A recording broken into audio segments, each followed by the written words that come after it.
My neighbor spends every day repainting his house. I found out why. If you were in my shoes, you would be as annoyed as I am with Jeremiah Jones. He's the perfect example of the most stressful neighbor you could imagine.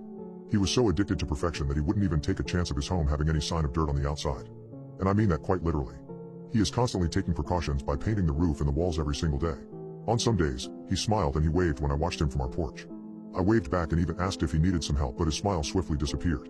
No, you would just do it all wrong. I nodded and went back inside.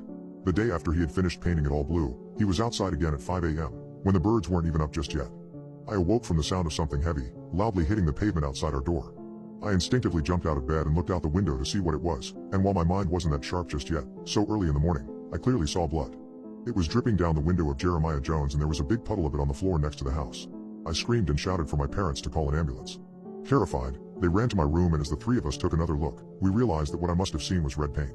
Our neighbor was outside again, and the sound